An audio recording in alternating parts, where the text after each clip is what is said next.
Susan Pannebaker is one of our wonderful partners, and Family Place doesn't happen by itself. It happens because you have wonderful partners on all different levels, on system levels, on state levels, on national levels, on local levels. And Susan Pannebaker is the Youth Services Officer at the Commonwealth Libraries of Pennsylvania. For the past 6 years, she has championed and in many, many cases, supported the development of Family Place in now over 60 Pennsylvania libraries, with more to come in the future. So let me introduce you to Susan.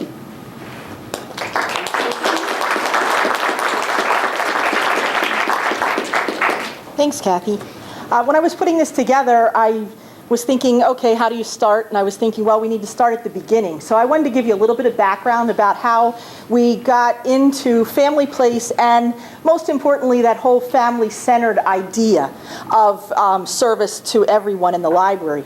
A lot of it began by chance. It had really not a lot to do with the library, but with family literacy programs. We had a number of national family literacy programs through the federal Department of Education, but our former governor, Governor Ridge, he wanted to have a family literacy program in every county, which we have 67 in Pennsylvania. So it started, and then because his wife is a librarian, she said there has to be a connection between libraries and family literacy. You know, what good is teaching people to read if you're not going to, you know, open the resources of the state's libraries? So that being, actually for a while we had some money towards summer reading to build partnerships. But more importantly, even though that money's gone, a lot of those partnerships still exist. And that was what got a lot of the libraries, myself included, really thinking about serving the family. We're really good at serving kids. We help them find books, we do story times. But I know when I started as a librarian in the early 80s, we had a children's librarian who put up curtains so the parents couldn't see, and every once in a while a hand would come in and, you know, wave. And I never could quite figure out what her problem was with that, but she did not want the parents there. And I know there were a lot of other people like that. But we started seeing, you know, back then you always got the piece, well, this is a first socialization period. They need to be away from their parents. And now we know that, you know, by the time they were starting 3-year-old story time, kids have been with other folks, especially today, a lot of kids in childcare and other situations. So that we've learned and we've acted on that. So we really thought that family programs were really great.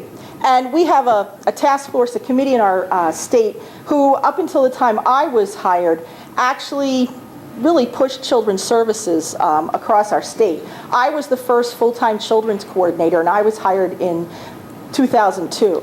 So up until then, my boss, who also took care of services to older populations, institutional libraries, public libraries, and a number of other things, also did youth services, and really didn't have a lot of time to spend on that piece. When I came and I started working with family literacy, really thought we needed to start looking for something. And it was funny because 2 years before that, Sandy Feinberg had come down and talked at our statewide youth services meeting about Family Place. And the James V. Brown Library that's adding on, that director, Janice, went back and she figured out how to fund this herself. She can find money in rocks better than anybody else I know. And so they started, and then when I came, my boss said, you know, we had this really great program and I'd really like to try it. I'm going to ask for money for 10 libraries this year, and you'll coordinate it. And I said, oh, that's terrific. We asked for, we got money to start 10, and about 3 weeks later, our grants person came and said, you know, one of the libraries that had gotten an LSTA grant this year defaulted on it. They someone left, the program fell through, and we've got money. Do you have any suggestions? And I said, well, it would be really great if we could fund more of the Family Place libraries. So instead of funding 10, we ended up funding 22 places in that first year. So that really got us started. I kind of liken that to collections. It's kind of like when you start something new, like an audio collection. If you really don't have a lot, you don't get a good momentum build up. And 22 really allowed us to get a big momentum going. And so that was how we really got started. 3 other libraries besides James V. Brown over the years have found local funding. mostly private foundations who have also added to our numbers of over 60. I know I think I've sent, that was what I was trying to think, I think I've sent 58 libraries, and I think those others are the ones. Some have actually gotten money from United Way. One was a private foundation in one of our systems who liked the idea in the main library and was willing to fund 3 other libraries. So it hasn't all been federal dollars, and that's what all of our money is. At the state, all of our Family Place money has been from LSTA. And a lot of that also comes to be, when I first started, our state librarian had grown up literally in libraries. He was a page, a volunteer. He really had a special place in his heart for children's services. And he also had 3 young grandchildren at the time. So he was very much behind us. And from there, we really started going. After that, we were able to institutionalize Family Place as part of our LSTA competitive grant system. We do competitive grants, usually about $2 million worth each year, and Family Place has been in there since 2003. And that's one thing I've tried to be careful with this, is to make sure there's been enough money for people to, what they needed to start it, they got. It wasn't like we kind of lured them in with a little bit of money and then they had to go find their own, because that just bothers me to a great deal. The other thing that we do that I know is a little bit different, we decided that if we were going to do this, it was going to have to be a whole library decision. It wasn't just the children's librarian wanting to do something good for the families. This had to be something that the whole library agreed upon. And how we did that was we mandate that 2 people go to training and we pay for it. Not only the children's person who's going to be doing the program, but the director must go too. Because if the director doesn't buy in, you're never going to get the whole library buying in. It really does need to come down from the top. And I'll be honest, a couple of times when we've let the director out of it for family reasons and other things, it doesn't work as well. Not to say it doesn't work, but it doesn't seem to permeate the whole library as well. So I've kind of decided I'm sticking to my guns, and basically I put on the application this year, you know, if you can't go, don't apply, because that is part of it. We've been lucky with continuing it. We have another strong state librarian, and the other thing, not that she wouldn't embrace this entirely, but our current governor very much has an agenda for early childhood. We have amalgamated in a way in an office called the Office of Child Development and Early Learning, Department of Education, Department of Public Welfare. Public Welfare was taking care of child care, and Office of Education, Head Start Collaborative, all of that ran through. They've now been smushed together and created one office who have people working from both places on them, so it's hard to find their phone numbers sometimes, working together, and very much a big initiative, mainly to get kids in quality childcare and quality learning pieces, but it's also, Family Place is one of the ways we've been able to show what libraries can do for early childhood. One, not every child is in some kind of care situation. The statistics I've seen are 61% are in a child care, Head Start, some kind of more formal or in someone else's house. But that leaves 40% of the kids.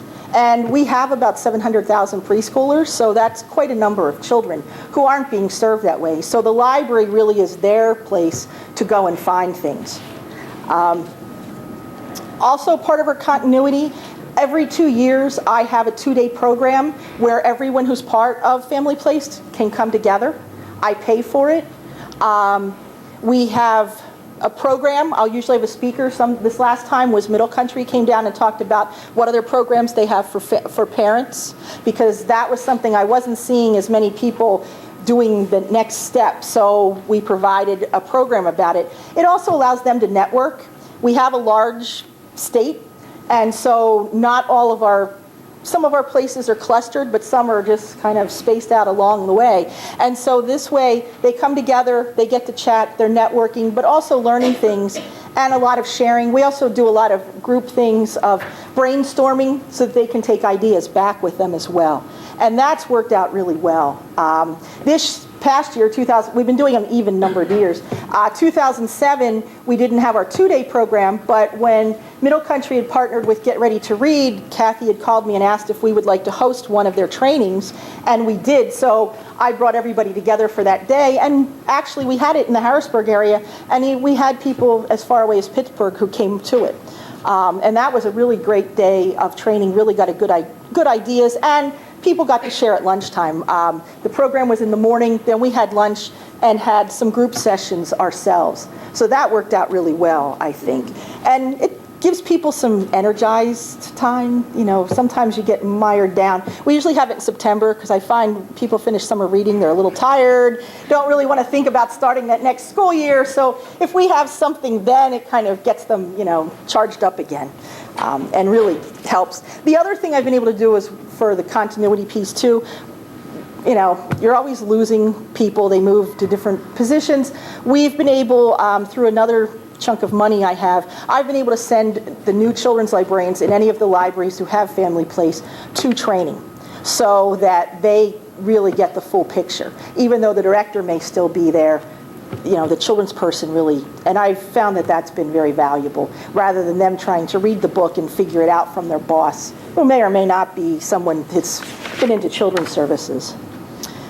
And as I said, we're a large state. Size and location really doesn't matter for Family Place. We've got 12 million people, probably about 5 million deer, I think, and 50 million trees. 67 counties. Our largest is Philadelphia with 1.2 million people. Our smallest is Forest County, aptly named. It has 22,000 people. So you can see we go from gigantic to very small. Our small libraries, the first year was 3 libraries in one county who got the program together. It was the St. Thomas Library. It was housed in the basement of a church. I went there, I swear, you could walk in the door and put your hand in any one direction and take anything they had. You know, the videos were on this side, the books were on this side, and there was like 1 or 2 shelves of audiobooks, and that was it. I mean, there was no room. When they did the parent-child workshop the first time, they used the church that did not have fixed pews. They just moved the movable pews out of the way and had the parent-child workshop. So size really didn't matter there. Fortunately, they were in the planning mode. They've now moved to the 2nd floor of the firehouse and have a lovely, lovely place. But they started, and I think that that helped them get that final piece to move, and now they really do have a lovely situation. Blair County is one of our rural counties in the middle part of the state. Altoona is a small city there, but the rest of the county is very rural. One of the libraries there, it was an old rooming house, and so it's got a lot of little rooms. They have very little floor space, but they've been able to get puzzles and other things that the kids can play right there in the library. And then they've got an old bedroom upstairs where they have Family Place. They've really made it work. Fulton County, because people are always saying to me, you know, why is it important there's a place for kids to play? And I said, I live in the southeast part of the state where we've got tons of things. But I said, you know, think about Fulton County. I said, that county does not even have a McDonald's. There's no even playland. There's nowhere for parents and kids to go in the winter or in bad weather. Beautiful parks, great in the summertime, but in the winter there is nowhere to go. There is no fast food in that county.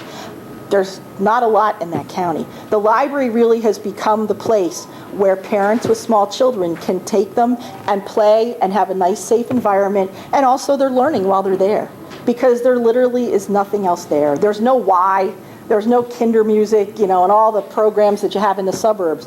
There is literally nothing, and it's really made a difference there.